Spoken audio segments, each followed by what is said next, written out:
Welcome to you all on my YouTube channel learn with Jyotsna. आज की class में हम लोग इम्पोर्टेंट कुछ सीडीपीए क्वेश्चंस को डिस्कस करने वाले हैं जो एग्ज़ाम पॉइंट ऑफ व्यू से बहुत इंपॉर्टेंट होने वाले हैं। तो स्टार्ट करते हैं आज की क्लास को बिना टाइम को वेस्ट किए हुए। आज की क्लास में जो हमारा फर्स्ट क्वेश्चन आज के लिए रहेगा दैट इज़ प्याजे के अनुसार संज्ञानात्मक विकास के किस चरण पर बच्चा वस्तु स्थायित्व को प्रदर्शित करता है। वस्तु स्थायित्व यानी कि ऑब्जेक्ट परमानेंस। वस्तु स्थायित्व यानी ऑब्जेक्ट परमानेंस। तो ये क्या होता है? वस्तु स्थापित यानी मान लीजिए किस स्टेज में प्याजे ने एक्चुअली कितनी स्टेज बताई हैं? 4 स्टेजेस बताई हैं। प्याजे ने कितनी स्टेजेस बताई हैं? 4 स्टेजेस बताई हैं। प्याजे ने जो 4 स्टेजेस बताई हैं वो कौन कौन सी हैं उनको भी हम लोग देख लेते हैं इस पिक्चर के थ्रू। प्याजे ने जो 4 स्टेज बताई हैं वो कौन सी? एक तो सेंसरी स्टेज है, दूसरी है आपकी प्री ऑपरेशनल, तीसरी है कॉन्क्रीट, फोर्थ है आपकी फॉर्मल। सेंसरी में यानी संवेदी गामक। सेंसरी यानी संवेदी गामक। संवेदी गामक यानी बच्चा उस टाइम पे क्या करता? अपने संवेगों से, संवेग यानी जो उसके आँख, नाक, कान, ये सब चीज़ें, स्किन, ये सब सेंसरी ऑर्गन है जो उनके थ्रू बच्चा क्या करता है? सीखता है। तो ये क्या हो गई उसकी संवेगी गामक। दूसरी है उसकी प्री ऑपरेशनल। प्री ऑपरेशनल का मतलब पूर्व संक्रियात्मक। पूर्व संक्रियात्मक अवस्था ये कौन सी एज तक है? 2 से 7 तक, और ये 0 से 2 तक। यानी इस टाइम पे बच्चा कुछ समझते नहीं, उसको एक खिलौना दे दो, वो अपनी आँखें, नाक, कान यूज़ करके उसके बारे में एक्सप्लोर करेगा, फिर समझने की कुछ कोशिश करेगा, अपने आप से क्या करेगा। The child begin to interest with the environment. वो क्या करेगा? अपना इंटरेस्ट लगाएगा, उस खिलौने को पटक के देखेगा, छू के देखेगा, मतलब अपने हाथों से टच करके देखेगा। ठीक है, तो इस तरीके से क्या करेगा? वो एनवायरनमेंट से खेलना सीखेगा। ठीक है, नेक्स्ट चीज़ क्या है? एनवायरनमेंट से लर्निंग करेगा। तो नेक्स्ट चीज़ क्या है? नेक्स्ट जो उसकी स्टेज है प्याजे की, वो क्या है? प्री ऑपरेशनल स्टेज यानी पूर्व संक्रियात्मक। ये कितनी है? 2 से 7 वर्ष। अब तीसरी जो स्टेज है वो क्या है? कॉन्क्रीट यानी मूर्त संक्रियात्मक। तीसरी क्या है? मूर्त संक्रियात्मक। और चौथी जो है वो क्या? फॉर्मल यानी अमूर्त संक्रियात्मक या औपचारिक। अमूर्त या फिर औपचारिक, ये थर्ड है, ये फोर्थ है। तो 4 कुछ स्टेजेस दी हुई हैं प्याजे ने, जिसमें जो सेंसरी स्टेज है, जो संवेदी गामक अवस्था है, वो 0 से 2 साल तक के लिए है।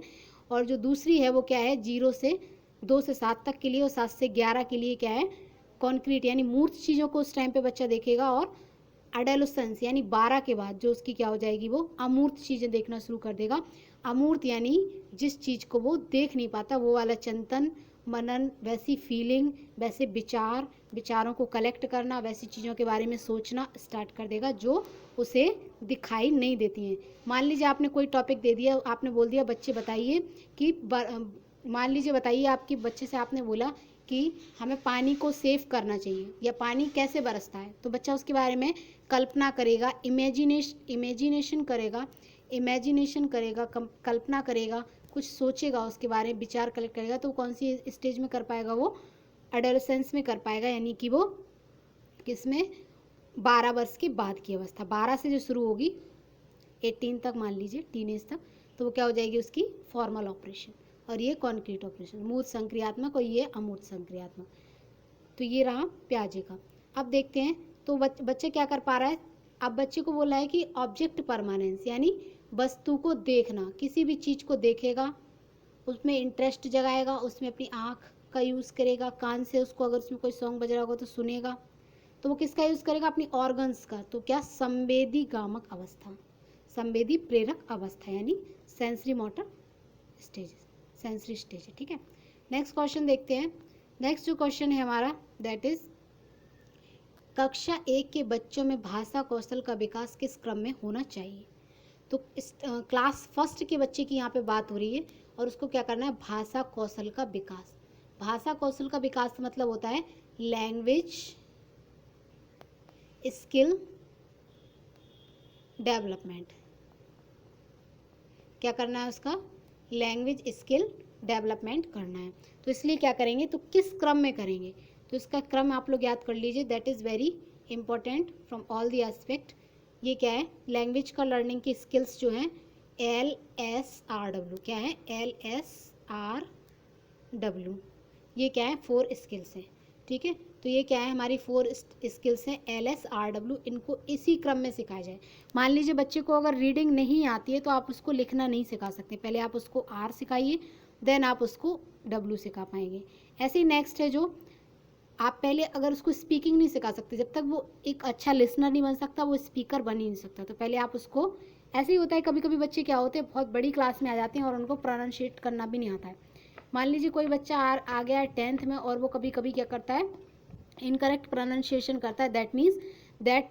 दैट मीन्स उस पर्टिकुलर बच्चे की लैंग्वेज स्किल्स अच्छे से डेवलप नहीं की गई। तो पहले उससे लिसनिंग सिखाइए, फिर स्पीकिंग, फिर रीडिंग, फिर राइटिंग। तो इस क्रम में उसकी सारी स्किल्स को डेवलप किया जाएगा, तभी वो परफेक्टली अपना माइंड ग्लो कर पाएगा और डाइवर्जेंट थिंकिंग कर पाएगा और जाके अपनी फीलिंग को एक्सप्रेस कर पाएगा। चलिए, तो इसका आंसर क्या हो जाएगा, इस क्वेश्चन का आंसर हो जाएगा L means listening, S means speaking, R means reading और W मीन्स राइटिंग। तो ये क्या हो जाएंगी, LSRW। ये 4 स्किल्स होंगे, यानी इसका आंसर हो जाएगा ऑप्शन नंबर ए। चलिए नेक्स्ट क्वेश्चन देख लेते हैं। नेक्स्ट क्वेश्चन जो हमारा है दैट इज, एक बच्चा जो ग्रसित है वह सा को बस पढ़ रहा है, यानी लिखा क्या है 100, और उसने इसका उल्टा क्या कर दिया, WAS वॉज कर दिया। लिखा ये है और उसने पढ़ दिया ये। तो उस बच्चे को कौन सी प्रॉब्लम, या न्यूक्लियर लिखा तो उसने क्या लिख दिया, अनक्लियर लिख दिया। न्यूक्लियर को क्या लिख दिया, अनक्लियर लिख दिया। अब बताइए उस बच्चे को क्या प्रॉब्लम है, तो आपको यहाँ पे बताना है क्या प्रॉब्लम। अब देखिए ये प्रॉब्लम है, इनको भी हम थोड़ा सा समझ लेते हैं। इनको बोलते हैं learning disability. Learning disability means होता है अधिगम अक्षमता। क्या होता है, अधिगम अक्षमता, यानी कि वो पर्टिकुलर बच्चे को या फिर कोई ब्रेन से संबंधित प्रॉब्लम है, या फिर उसकी हाथों में, यानी उसकी जो मोटर्स होती ना, तो उसमें कोई प्रॉब्लम है, या तो मान लीजिए उस बच्चे को विजुअली कोई प्रॉब्लम है, ठीक है। तो कहीं ना कहीं उसे कोई प्रॉब्लम है, कोई डिसऑर्डर है। तो क्या है, इसको डिस्ग्राफिया है। अगर अफेजिया है तो उसे लिखने संबंधी प्रॉब्लम है, ठीक है, ग्राफिया से वैसे रिलेटिव है। विजुअल यानी देखने संबंधी कोई प्रॉब्लम है। ऑडिटरी यानी कोई सुनने संबंधी प्रॉब्लम है। डिस्प्रैक्सिया यानी इंटीग्रेटेड डिसऑर्डर, यानी कि मान लीजिए उसको चारों चीज़ों में, लिसनिंग, स्पीकिंग, रीडिंग, राइटिंग, चारों चीज़ों में प्रॉब्लम है। और एक होता है डिसकैलकुलिया, यानी ये किससे रिलेटिव है, मैथ से रिलेटिव। मैथ कैलकुलेशन में प्रॉब्लम हो रही है, इसको किस में प्रॉब्लम हो रही, कैलकुलेशन में। डिसग्राफिया यानी लिखने में, राइटिंग में प्रॉब्लम हो रही है, कि वो क्या कर रहा है, राइटिंग मिस्टेक कर रहा है। नेक्स्ट जो है डिसलेक्सिया। डिसलेक्सिया यानी पढ़ने में, किसने में, किस चीज़ में, पढ़ने में प्रॉब्लम उसको हो रही है, यानी वो क्या नहीं कर पा रहा, पढ़ नहीं पा रहा। क्या नहीं कर पा रहा, पढ़ने में उसको प्रॉब्लम हो रही है। तो उस बच्चे को क्या है, जिस बच्चे को पढ़ने में प्रॉब्लम हो रही है उसको है डिसलेक्सिया, ठीक है। डिसलेक्सिया यानी क्या है आपका, डिसलेक्सिया है आपका पढ़ने से संबंधित, डिस्ग्राफिया आपका लिखने से संबंधित, ग्राफिया वर्ड से मान लीजिए लिखने से संबंधित, कैलकुलिया यानी कैलकुलेशन संबंधी मैथमेटिकल प्रॉब्लम है। तो इस क्वेश्चन का जो आंसर हो जाएगा वो क्या पढ़ रहा है, बच्चा जो इससे ग्रस्त है 100 और बॉज न्यूक्लियर में अंतर नहीं कर पा रहा है, तो उसको क्या है, डिसलेक्सिया है। क्या है उस बच्चे को, डिसलेक्सिया। डिसलेक्सिया यानी पठन विचार, पठन विकार। क्या है उसको, पठन विकार, यानी उसको पढ़ने में प्रॉब्लम है, तो वो बॉज को 100 पढ़ रहा है और सा पढ़ रहा है, और न्यूक्लियर को अनक्लियर पढ़ रहा है, ठीक है। और डिसलेक्सिया यानी मैंने भी बताई दिया कि डिसलेक्सिया यानी कि डिसलेक्सिया वही हो गया, और डिस्मॉर्फिया और ये कुछ थोड़े से और भी हैं इसमें, ठीक है। चलिए नेक्स्ट देखते हैं क्वेश्चन जो है, कोहल वर्ग के अनुसार शिक्षक बच्चों में नैतिक मूल्यों का विकास कर सकता है। कोहल वर्ग की थ्योरी को हम लोग देख लेते हैं। कोहल वर्ग के अनुसार क्या हो सकता है, नैतिक मुद्दों पर आधारित चर्चाओं में शामिल करके वो उसको नैतिक विकास कर पाएगा। उसका क्या करना है, उसका मोरल डेवलपमेंट क्या करना है, मोरल डेवलपमेंट। कैसे व्यवहार किया जाए ये इसके लिए कठोर निर्देश दे, ये तो बिल्कुल आपको राइट नहीं है, ठीक है। चर्चाएं करें मोरलिटी पे, ठीक है। नेक्स्ट है धार्मिक। धर्म से यहाँ पे कोई संबंध नहीं है, क्योंकि कोहल वर्ग ने अपनी थ्योरी में धर्म की बात की नहीं है। और व्यवहार में स्पष्ट नियम बनाने का काम कोहल वर्ग ने नहीं किया है, और ना ही उन्होंने धार्मिक शिक्षा की बात की, और कठोर नियम तो किसी को अधिकारी नहीं है बनाने के, ठीक है। अब इसका बचता कौन सा है, option number A, that is the right answer. इसका आंसर क्या हो जाएगा, ऑप्शन नंबर ए। ठीक है, अब थोड़ा सा समझ लेते हैं कि जो हमारे कोहलबर्ग हैं जिन्होंने किसकी बात की हुई है, नैतिक विकास की। किसकी बात की हुई है, नैतिक विकास, यानी कि मोरल डेवलपमेंट। मोरल डेवलपमेंट में उन्होंने कुछ कितनी स्टेजेस दी हुई हैं, उन्होंने कुछ 3 स्टेजेस दी हुई हैं, यानी 3 लेवल बताए, जिसमें उन्होंने एक स्टेज में, प्याजे ने 4 बताए हैं लेकिन इन्होंने कोहलबर्ग ने क्या बताए, और प्याजे किससे रिलेटिव है, संज्ञान यानी मानसिक विकास, संज्ञान से रिलेटिव है। ठीक है, और ये किससे है, नैतिक यानी मोरलिटी से रिलेटिव है। किससे रिलेटिव है, मोरलिटी से। ठीक है, तो इसमें क्या है, इसमें इन्होंने 3 कुछ स्टेजेस बताई हैं, प्री कन्वेंशनल यानी पूर्व, वही पूर्व संक्रियात्मक, इस तरीके से प्री कन्वेंशनल, पोस्ट कन्वेंशनल और पोस्ट कन्वेंशनल, ये 3 इन्होंने कुछ स्टेजेस बताई हुई हैं। अब फर्स्ट स्टेजेस में इन्होंने बताया है, फर्स्ट स्टेजेस में इन्होंने कहा है कि ये जो आपकी फर्स्ट स्टेज है जो प्री कन्वेंशनल है, इस स्टेज में क्या करता है बच्चा, अवॉइडिंग पनिशमेंट को क्या करता है, अवॉइड करता है। ठीक है, और दूसरी चीज़, दूसरी स्टेज में एमिंग एंड रिवार्ड, उसको सबसे ज़्यादा क्या रहता, अगर कोई आप उसे क्या देंगे, अगर आप उसे कोई रिवार्ड यानी कोई क्या देंगे, मान लीजिए आप कोई पुरस्कार देते हैं तो वो उसमें क्या आ जाएगा, उसकी बातों में आ जाएगा। दूसरी स्टेज इन्होंने जो बताई है that is conventional stage. Conventional stage में इन्होंने बोला है गुड बॉय गुड गर्ल। मान लीजिए आप किसी बच्चे से बोलेंगे बेटा तुमने तो ये काम कर लिया, तुम बहुत अच्छे हो, तो कहीं ना कहीं वो उस चीज़ों में भावुक हो जाएगा, उस चीज़ से भी वो नैतिकता, बेटा तुम्हें ऐसा नहीं करना, ये चीज़ अच्छी नहीं है, तो वो कहीं ना कहीं उस चीज़ से कुछ सीखेगा कि ये मोरलिटी की बातें सीख जाएगा। अब थर्ड जो फोर्थ इसी में इंक्लूड है, जो क्या है, loyalty to law and order. तो वो क्या सीख जाएगा, कुछ नियम की बातें सीख जाएगा। इसका एक एग्जाम्पल बहुत ही वेल नोन है, वो क्या है, एक हिंग नाम का बच्चा है, जो एक आदमी है जिसकी वाइफ को कोई क्रिटिकल बहुत बड़ी डिसीज़ हो गई होती है, और वो डिसीज़ के चलते वो क्या, वो मार्केट से दवाई लेने को जाता है, और जब दवाई लेने के लिए जब वो जाता है तो वो दवाई बहुत ही महंगी होती है, मतलब वो रेट से 4 गुना महंगी दे रहा होता है, और अगर वो दवाई लेके नहीं जाता है तो डॉक्टर उससे क्या बोलता है, तुम्हारी वाइफ की डेथ हो जाएगी अगर तुम ये मेडिसिन लेके नहीं आ रहे हो, अगर ऐसा नहीं करते हो तुम्हारी वाइफ की। तो कहीं ना कहीं वो असामंजस्य में फंस जाता है, क्योंकि उसके पास कहीं ना कहीं पैसे नहीं होते हैं, उसके पास पैसे नहीं होते हैं, और वो दवाई इतनी महंगी होती है कि वो एफर्ट नहीं कर पा रहा होता है, और दुकानदार उसको दवाई नहीं दे रहा होता है। तो वो क्या हो जाता है कि वो क्या करेगा, या तो वो दवाई की चोरी करेगा, उसके पास 2 ऑप्शन है, या तो वो दवाई की चोरी करेगा या फिर वो उतने ज़्यादा पैसे देके उस चीज़ को खरीद पाएगा। तो वो खरीद तो पाएगा नहीं क्योंकि उसके पास इतना पैसा है नहीं। तो कहीं ना कहीं ये वाली स्टेज जो कौन सी स्टेज है, वो लॉयल्टी टू लॉ ऑर्डर। ठीक है, नेक्स्ट जो स्टेज है वो क्या है, थर्ड स्टेज है हमारी पोस्ट कन्वेंशनल। ठीक है, कोहलबर्ग के अकॉर्डिंग थर्ड स्टेज जो है पोस्ट कन्वेंशनल। इसमें क्या है, इसमें justice and the spirit of the law.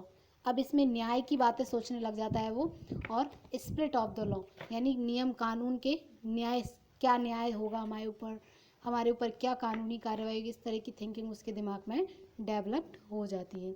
और ये जो 6 इसी में स्टेज इंक्लूड है, यानी 3 स्टेजेस उन्होंने बताई हैं। उन 3 स्टेजेस में 6 कुछ सब स्टेजेस मान लीजिए आप।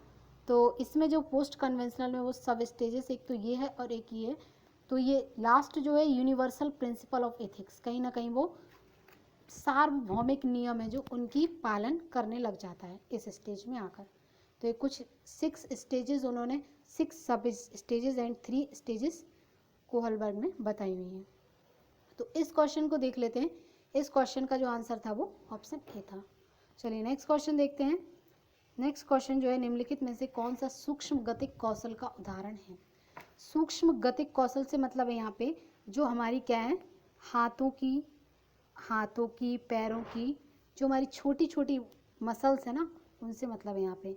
कौन सा सूक्ष्म गतिक, सूक्ष्म यानी जैसे मान लीजिए हमें कभी कभी एक एग्जांपल देते हैं, आई लाइनर लगाना है हमें, ये हमारी आँख है और हमें इसमें क्या लगाना है, आई लाइनर लगाना है। तो हमें यहाँ से एकदम ऐसे करके लेके जाना है ऐसे। अगर मान लीजिए हमारी हाथ कप रहे हैं, हमारे हाथों में कोई प्रकार की प्रॉब्लम है, डिसऑर्डर है, तो हम ये काम इस तरीके से एकदम शेप में नहीं कर पाएंगे। ठीक है, और इसका दूसरा एग्जाम्पल ये है, हमें लिखना है राइटिंग, या हमें मतलब लिखना है कुछ भी, जिसको हम लोग क्या बोलते हैं, राइटिंग स्किल। अगर हमें लिखना है तो लिखने में भी हमें प्रॉब्लम होगी, अगर हमारी मान लीजिए छोटी छोटी कोशिकाएं अच्छे से जो कोशिकाएं बोल रही हूँ, सॉरी, जो हमारी मसल्स हैं वो डेवलप नहीं हुई हैं, तो हमें इसमें भी प्रॉब्लम होगी। तो इसका आंसर हो जाएगा ऑप्शन नंबर डी। चढ़ना, ये तो बड़े बड़े पैर, हमारे हड्डियाँ बड़ी बड़ी, यहाँ पे भी दौड़ना भी पूरी बॉडी का काम है, फुदकने में भी पूरी बॉडी हो रही, बट लिखने में ओनली हमारी हाथ की उंगलियों की मसल्स यूज़ हो रही है। तो ये कहीं ना कहीं सूक्ष्म गतिक कौशल का एग्जाम्पल है। चलिए नेक्स्ट देखते हैं, very important question from all the teaching exams point of view. समेकित शिक्षा इंगित करती है। अब देख लेते हैं समेकित शिक्षा होती क्या है। देखिए समेकित शिक्षा वर्ड जो हमारा सबसे पहले ये शुरू हुआ था कहीं, लेकिन बट उसके बाद ये जो हुआ शुरू हमारे इंडिया में, ये NCF 2005 में भी इसको काफ़ी प्रमोट किया गया, और इसमें ये बताया गया कि चाहे बच्चा शारीरिक रूप से, चाहे बच्चा मानसिक रूप से, और चाहे बच्चा संवेगात्मक रूप से, चाहे वो बच्चा आर्थिक रूप से, चाहे वो बच्चा सामाजिक रूप से, किसी भी रूप से अगर वो बच्चा कमज़ोर है तो आप उसे शिक्षा से वंचित नहीं कर सकते, क्योंकि आपको अधिकार नहीं है कि आप किसी बच्चे की कमी को देखकर उसे शिक्षा दें। आप क्या हैं? आप एक फैसिलिटेटर हैं, सुविधादाता। कौन है आप? आप क्या है? एक सुविधादाता हैं। क्या है? सुविधादाता। और सुविधा देने वाले हैं आप। आपको ये अधिकार नहीं है कि आप किसी बच्चे की कमी की वजह से उसे क्लास से बाहर निकालें, या फिर आप उसके साथ भेदभावपूर्ण व्यवहार करें, या फिर आप उसके साथ समानता की भावना ना रखें। ठीक है, तो आपको अधिकार नहीं है। तो ये जो एजुकेशन है समेकित शिक्षा, that means inclusive education. Includes means होता है इंक्लूड करिए आप सभी को शिक्षा का अधिकार है, सभी को एक साथ बैठालकर शिक्षा दीजिए। आप सभी को शिक्षा देने वाले शिक्षक हैं, ना कि आप किसी बच्चे के बीच में भेदभाव करने वाले, कोई जस्टिफिकेशन करने वाले, न्याय करने वाले कोई नहीं आप। ठीक है, तो इसमें क्या हो जाएगा, इसका जो ऑप्शन है उनको देख लेते हैं। सभी बच्चों के लिए एक समान शिक्षण विधि, ये तो पॉसिबल नहीं है। मान लीजिए किसी बच्चे की आईसाइट कमज़ोर है, किसी बच्चे की क्या है, आईसाइट कमज़ोर है, तो उसको आप क्या करेंगे, आप उसको बोर्ड पे ही लिख के दिखाएंगे? नहीं दिखाएंगे, क्योंकि जब उसको आईसाइट में प्रॉब्लम है तो आप लिख के दिखाओगे तो वो तो नहीं देख पाएगा ना, तो वो नहीं पढ़ पाएगा। ठीक है, तो ये तो आपका ऑप्शन हो गया गलत। अब थर्ड, ये इस ऑप्शन को देख लेते हैं। ये जो हमारा ऑप्शन है, सामान्य बच्चों में, भिन्न बच्चों में, योग्य बच्चों के लिए पृथक स्कूल। योग्य बच्चे हैं जो, और कुछ बच्चे कैसे हैं, वीक बच्चे। कुछ बच्चे हैं नॉर्मल, और कुछ बच्चे क्या हैं, किसी चीज़ को, पर्टिकुलर टॉपिक को जल्दी सीख लेते हैं, तो वो योग्य बच्चे हो गए। और कुछ क्या हो गए, सामान्य बच्चे। उनके लिए अलग स्कूल हो जाएगा, तो फिर तो समावेशी शिक्षा का कुछ मतलब ही नहीं है ना। समावेशी शिक्षा का कुछ मतलब नहीं है इंक्लूसिव एजुकेशन। तो पृथक की बात, सेग्रेशन की बात समावेशी शिक्षा कभी नहीं करती। कहीं भी अगर वर्ड आ जाए सेग्रेशन, तो ये गलत आंसर है आपका, हमेशा के लिए वर्ड याद कर लिए, सेग्रेशन। थर्ड ऑप्शन जो हमारा है, दैट इज मनुष्यों, सामान्य बच्चों एवं भिन्न रूप से योग्य बच्चों के लिए एक समान सुविधा। सामान्य बच्चों और भिन्न रूप से योग्य बच्चे, मान लीजिए कोई बच्चे तो नॉर्मल है, उनको मतलब ठीक स्पीड से वो सीख भी लेते हैं, ठीक स्पीड से पढ़ लेते हैं, और टीचर की बात को समझ लेते हैं। पर कुछ बच्चे भिन्न रूप से, मान लीजिए किसी बच्चे को सुनने में प्रॉब्लम है, ऑडिटरी डिसऑर्डर है, किसी बच्चे को क्या है, ऑडियो प्रॉब्लम है, यानी सुनने में प्रॉब्लम है, तो आप उसको क्या लिख के दिखाएंगे क्या? आप उसे रिटन वर्क थोड़ी ना देंगे, क्योंकि अगर उसको सुनने में प्रॉब्लम है तो आप उसको एक से समान कैसे उसे रिटन वर्क दे सकते हैं? नहीं दे सकते ना, क्योंकि अगर उसे सुनने में प्रॉब्लम है तो आपको उसको क्या देना पड़ेंगे?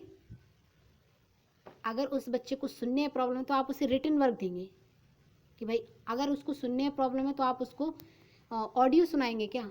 नहीं सुनाएंगे। ठीक है, ऑडियो के द्वारा नहीं सिखाएंगे। ठीक है, आप उसको कैसा वर्क देंगे? Written work. ऐसे मान लीजिए किसी बच्चे को देखने में प्रॉब्लम है, विजुअल प्रॉब्लम है, तो उसको आपके विजुअल प्रॉब्लम है तो आप उसको टीवी देख के सिखाएंगे, प्रोजेक्टर पे पढ़ाएंगे? नहीं पढ़ाएंगे। आप उसको क्या करेंगे? ऑडियो कैसेट के थ्रू पढ़ाएंगे। ठीक है, ऑडियो कैसेट के थ्रू पढ़ाएंगे। तो ये भी ऑप्शन नहीं हो सकता, और ये भी आपका ऑप्शन नहीं है, और ये भी ऑप्शन नहीं है। आपका ऑप्शन हो जाएगा बी। बी ऑप्शन क्या हो जाएगा? Right answer. अब बी ऑप्शन में क्या है? सामान्य बच्चों व भिन्न रूप से योग्य बच्चों। एक तो आपके नॉर्मल चाइल्ड जिनको देखने में प्रॉब्लम नहीं है, सुनने में प्रॉब्लम नहीं है, बोलने में प्रॉब्लम नहीं है, और ब्रेन संबंधी कोई प्रॉब्लम नहीं है, सेंसरी ऑर्गन संबंधी कोई प्रॉब्लम नहीं है, वो तो सामान्य हो गए। और भिन्न रूप से योग्य बच्चे, और जिनको क्या है, या तो मंदबुद्धि बालक हैं, देर से सीखते हैं, कक्षा में कहीं पिछड़ गए हैं, या तो वो क्या है, बहुत ज़्यादा एडवांस है, प्रतिभाशाली बालक हैं, किसी चीज़ को बहुत ही जल्दी समझ लेते हैं। ठीक है, तो वो आपकी क्या हो जाएंगे? भिन्न रूप से। के लिए एक ही स्कूल और एक ही शिक्षा, सबके लिए एक ही, यानी एक ही छत के नीचे बिना भेदभाव किए हुए सभी के लिए एक ही इस जगह पर शिक्षा उपलब्ध कराई जाए, और वो भी उनकी आवश्यकता के अनुरूप, जैसी उनकी आवश्यकता है उसके अनुसार उन्हें एक ही जगह पे शिक्षा प्रदान की जाए। तो ये हमारा क्या हो गई? इंक्लूसिव एजुकेशन हो गई। पिक्चर के थ्रू देख लेते हैं। देखिए, ये बच्चा है, इसको क्या है, ये देखिए ऐसे अपना, इसको ध्यान केंद्रण संबंधी प्रॉब्लम है, इस बच्चे का मन नहीं लगता, इसको देखो कुछ रिटर्न वगैरह, इसको देखो कुछ मेडिकल प्रॉब्लम है। ठीक है, ये बच्चा देखो कुछ डर वगैरह से प्रॉब्लम है, इसको मेंटल प्रॉब्लम है, ये देखिए। तो इन सबको टीचर क्या है? टीचर एक ही है, और टीचर सबको, ये हमारा टीचर, और ये सबको एक ही साथ बैठाल के पढ़ा रहा है, और सबकी आवश्यकताओं को समझ रहा है। देख लेते हैं नेक्स्ट क्वेश्चन जो हमारा क्या है। एक बालक की मानसिक आयु 12 वर्ष और शारीरिक आयु 10 वर्ष है। उसका बुद्धि लब्धांक होता है। अब मान लीजिए किसी बच्चे की मेंटल एज कितनी है? मेंटल एज है उसकी 12, और उसकी शारीरिक आयु यानी फिजिकल एज कितनी है? यानी मान लीजिए मेंटल एज 12 और एज कितनी है उसकी? 10। अब इस बच्चे की अपन को क्या निकालना है? बुद्धि लब्धांक, यानी हमें इसका क्या फाइंड करना है? IQ। तो IQ का फॉर्मूला होता है MA upon CA into 100, CA into 100। ठीक है, इसका फॉर्मूला क्या हो जाएगा? MA upon CA into 100। ठीक है, तो हम लोग लगा देंगे MA यानी मेंटल एज। मेंटल एज इस बच्चे की कितनी है? मेंटल एज इसकी 12, और इसकी एज है, एक्चुअल एज कितनी है? 10 वर्ष, और हम इसमें इंटू कर देंगे 100 का, तो इसका क्या निकल के आ जाएगा हमारा? 10 एकम 10, 10 धाम 100, तो ये हमारा क्या हो जाएगा? 10 12 धाम के 120। ये हमारा आंसर हो जाएगा।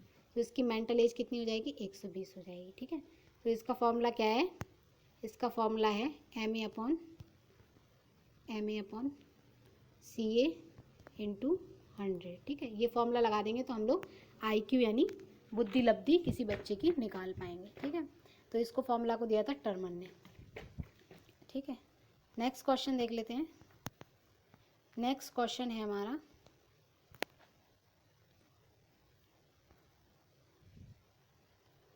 मानव व्यक्तित्व परिणाम है।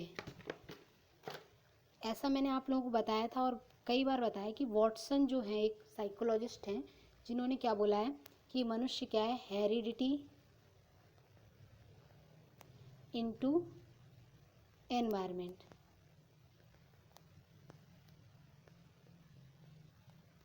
मनुष्य किसका परिणाम है? मनुष्य जो भी कुछ है वो हेरिडिटी और एनवायरनमेंट का गुणनफल है। ठीक है, गुणनफल, ऐसा किसने बताया है? ऐसा कुछ मनोवैज्ञानिकों ने, जिनका नाम हम बोल सकते हैं वॉटसन, JB वॉटसन, इस तरीके से। ठीक है, तो इसमें बोला है ऑप्शन नंबर A में केवल आनुवंशिकता का नहीं, पालन पोषण शिक्षा वो भी नहीं है अकेला, पालन पोषण शिक्षा आपका एनवायरनमेंट में जाएगा वो भी नहीं, आनुवंशिकता और वातावरण, यही हमारा सही आंसर है। केवल वातावरण भी गलत है। तो इस क्वेश्चन का जो राइट आंसर हो जाएगा वो क्या हो जाएगा? ऑप्शन नंबर C, यानी मनुष्य किसका, मानव व्यक्तित्व किसका परिणाम है? आनुवंशिकता और वातावरण की गुणनफल या उनके बीच अंतःक्रिया का। डायग्राम से समझ लेते हैं इसको। ये है ह्यूमन और ये ह्यूमन कैसे रह पा रहा है? देखिए, ग्रोथ ये कहाँ से मिली उसे? Development, growth and development, reproduce ये हेरिडिटी, ये हो गया होमेस्टिस, ये हो गया मेटाबॉलिज्म, ये हो गया सेलुलर, ये हो गया रिस्पॉन्ड। तो इसमें सारी चीज़ें मिली हुई हैं, जिसमें से एनवायरनमेंट भी है और उसकी हेरिडिटी भी है। अब मान लीजिए आप किसी बच्चे का रंग, रूप, बालों का कलर, लंबाई, चौड़ाई, ये सब क्या है? उसकी हेरिडिटी है। मान लीजिए किसी बच्चे के मम्मी पापा लंबे चौड़े हैं तो उसके बच्चे भी लंबे चौड़े हो जाते हैं। पर ये भी कहीं ना कहीं एक अपवाद भी है कि कभी कभी लंबे माँ बाप के बोने बच्चे भी हो जाते हैं, ऐसा नहीं है। तो हेरिडिटी कहीं ना कहीं, मान लीजिए किसी बच्चे की मम्मी के आंखों का कलर ब्लू है तो उस बच्चे का भी ब्लू हो जाता है। इस तरीके की चीज़ें कहाँ से बच्चे को मिलती हैं? हेरिडिटी से मिलती हैं। और एनवायरनमेंट से क्या होता है? एनवायरनमेंट से वो एजुकेटेड हो जाता है। कभी कभी बच्चा पैदा तो होता है कमज़ोर सा, बट वो एनवायरनमेंट में आके अच्छी तरह से खाता पीता, अच्छी तरीके से रहता है तो वो परफेक्ट हो जाता है। तो यही कहीं heredity plus heredity into environment का गुणनफल क्या है? इंसान है। ठीक है, चलिए नेक्स्ट क्वेश्चन देख लेते हैं। नेक्स्ट क्वेश्चन है हमारा, विद्यार्थियों के सीखने में जो रिक्तियां रह जाती हैं उनके निदान के बाद चाहिए। विद्यार्थियों के सीखने में यानी लर्निंग, बच्चा जो सीख रहा है उसमें रिक्तियां यानी कमियां रह जा रही हैं, अगर कोई प्रॉब्लम रह जा रही, कमी रह जा रही है तो उनके निदान यानी उनका सॉल्यूशन करना है।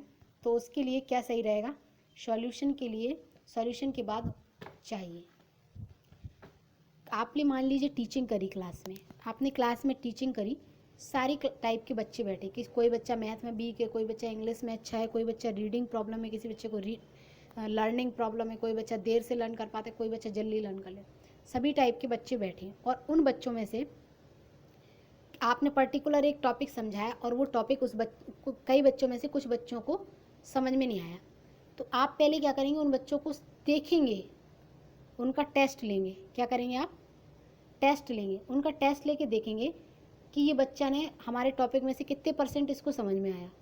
और बच्चे को अगर वो टॉपिक में से कितने परसेंट समझ में आया, उसके पीछे का रीज़न क्या है।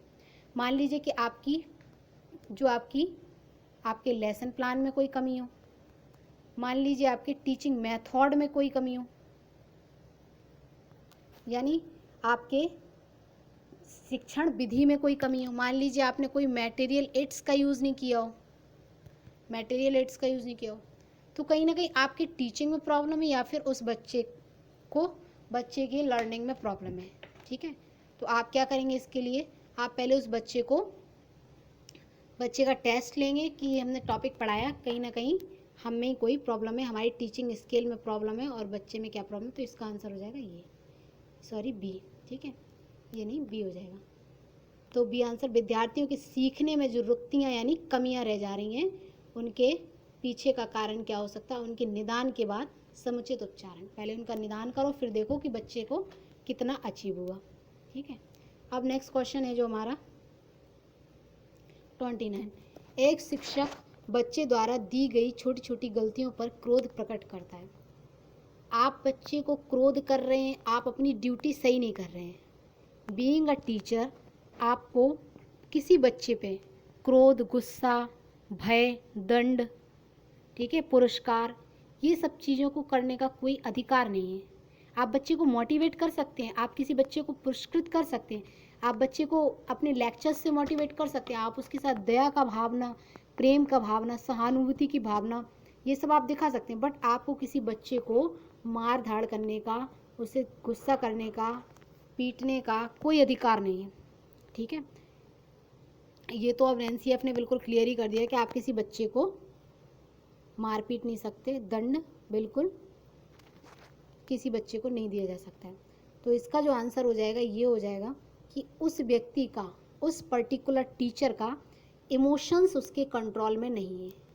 मान लीजिए किसी बच्चे ने कुछ पूछा और वो चिल्ला पड़ा, उसको पीटने में लग गया, उसको आंखें दिखाने में लग गया, उस पर हाथ मारने में लग गया, या फिर वो उसको पटकने में लग गया, पीटने लगा, पटकने लगा, चिल्लाने लगा, उसकी वाणी पे यानी उसकी स्पीच पे कंट्रोल नहीं है, वो मारने लगा, उसके ऑर्गन्स पे उसका कंट्रोल नहीं है, वो किसी बच्चे को क्लास से बाहर करने लगा, यानी कहीं ना कहीं उसके क्या है, उसके संवेग, उसके जो कह सकते संवेग यानी सेंस ऑर्गन उसके संतुलित नहीं है, उनका विकास नहीं हो पाया। मान लीजिए कितनी भी बड़ी कठोर परिस्थिति आ जाए, लेकिन आप उस अपने संवेगों को कंट्रोल नहीं कर पाए, दैट मीन्स आपका संवेगात्मक विकास नहीं हो पाया। तो इसका आंसर ये हो जाएगा। शुभचिंतक हैं ये नहीं है, शुभचिंतक हैं आप तो आप कभी किसी बच्चे को मारपीट नहीं सकते, उससे गुस्सा नहीं कर सकते। पेशेंस नहीं है आपके अंदर, ज्ञान की कमी है, ज्ञान तो है लेकिन आपके संवेग सही नहीं है, कुंठित हैं ये भी नहीं है। तो इसका आंसर हो जाएगा ये वाला, ठीक है, डी। चलिए नेक्स्ट क्वेश्चन जो है 23। उदाहरण, निरीक्षण, विश्लेषण, वर्गीकरण, नियमीकरण निम्नलिखित में से किस विधि के सोपान है। तो देखिए दो विधि, एक तो आपकी इंडक्टिव, दूसरी है आपकी डिडक्टिव।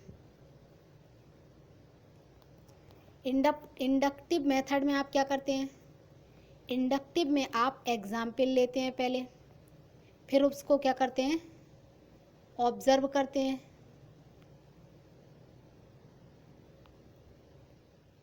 फिर आप उसको एनालिसिस करते हैं, फिर आप उसका वर्गीकरण यानी क्लासिफिकेशन करते हैं, फिर आप उसका रूल बना के बताते हैं बच्चे को। मान लीजिए आपने क्या बोला, सीधा सीधा एग्जाम्पल मैं आपको बता दूं, आपने किसी बच्चे से बोला बेटा देखो क्लास में ये चौक है, ये बैग है, ये डस्टर है, ये चेयर है, और ये क्या कहते हैं, ये आपकी ये कुछ बच्चे हैं, कुछ स्टूडेंट हैं, ये आपकी बुक है, ये आपकी पेंसिल है, ये पेंसिल बॉक्स है, ये सब क्या है, ये सब नाउन है।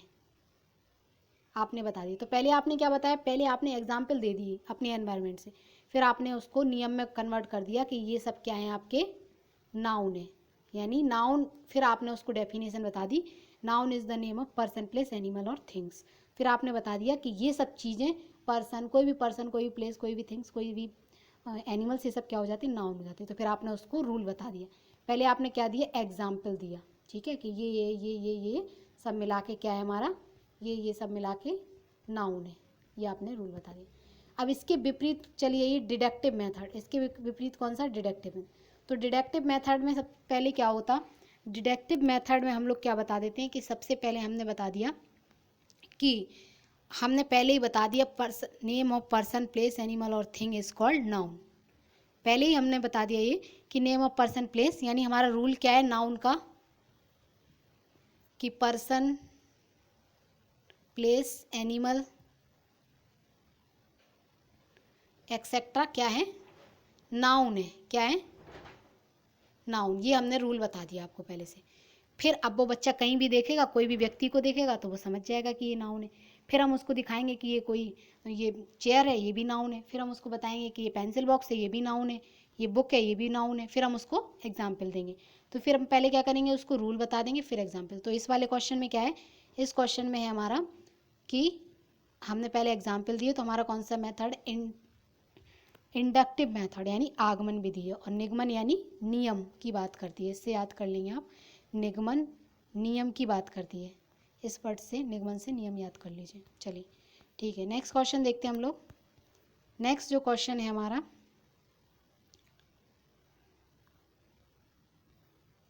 आई थिंक सारे क्वेश्चंस क्लियर हो गए। चलिए नेक्स्ट क्वेश्चन, एक थोड़ी सी बात और डिस्कस करनी थी। ये प्याजे की 4 स्टेजेस हैं। ये 4 स्टेजेस ऑफ प्याजे, जैसे मैंने अभी बताई थी, सेंसरी मोटर, ठीक है, बच्चे अपनी सेंस ऑर्गन से, जैसे नाक, कान, अपनी बॉडी से टच फील करके कोई भी चीज़ क्लियर कर पाता है। तो इसमें क्या होता है, ऑब्जेक्ट परमानेंस होता है, ये अपनी कितने से कितने तक चलती है, 0 से 2 साल तक। सेंसरी ऑर्गन हो गई। दूसरी है जो प्री ऑपरेशनल यानी पूर्व संक्रियात्मक अवस्था, 2 से 7 तक चलती है। सिम्बॉलिक थॉट यानी कोई चीज़ को देखकर बच्चे के दिमाग में क्या आएंगे, थॉट्स आएंगे। किसी भी चीज़ को, मान लीजिए किसी खिलौने को देखा उसने, किसी चूहे को देखा उसने चलते हुए, चूहे का खिलौना देखा चलते हुए, तो वो उसके बारे में सोचेगा ये चल कैसे रहा, ये हम ऐसे करेंगे तो फिर चलेगा, फिर ये किस तरीके की एक्टिविटी करेगा, तो उसके बारे में बच्चा सोचने में लग जाएगा। फिर थर्ड स्टेज है जो कॉन्क्रीट ऑपरेशन यानी मूर्त संक्रियात्मक। ये कितनी, 7 से 11 की स्टेज जो है थर्ड स्टेज। उसमें क्या, ऑपरेशनल थॉट, ऑपरेशनल यानी बच्चा देख कर किसी चीज़ के बारे में सोचने लग जाएगा। देख कर किसी चीज़ को, ऐसे मान लीजिए आपने किसी बच्चे को कोई बुक दे दी, कोई चित्र बना हुआ दे दिया, अब वो उस चित्र को देखेगा और उसके बारे में सोचने लग जाएगा। मान लीजिए आपने किसी बच्चे को कोई बकेट में पानी भर दिया और आपने ऐसे रख दिया और आपने उससे बोल दिया कि ये देखो बकेट है और इसमें ये पानी भरा हुआ है, तो वो उसके बारे में सोचेगा ये कैसे पानी भरा, मतलब कुछ भी उसके बारे में थॉट्स आएंगे उस चीज़ को, पर्टिकुलर चीज़ को देखकर। और थर्ड जो फोर्थ स्टेज है फॉर्मल ऑपरेशन है, यानी अमूर्त संक्रियात्मक। इसमें क्या करेगा बच्चा, किसी चीज़ को बिना देखे उसके बारे में थॉट्स कलेक्ट करेगा। किसी चीज़ को उसने देखा नहीं है, जैसे उसने ऑनेस्टी, एब्स्ट्रैक्ट नाउन पे देख लीजिए, ऑनेस्टी उसने देखी नहीं है, बट वो ऑनेस्टी के बारे में सोचने लग जाएगा कि ऑनेस्टी क्या होती है, ईमानदारी किसको कहते हैं, ईमानदारी कैसे होती है, ईमानदारी कब करनी चाहिए, ईमानदारी कब हमें हार्म भी कर सकती है, कब हमें हानि भी दे सकती है, किस जगह पे हमें ईमानदारी दिखानी चाहिए।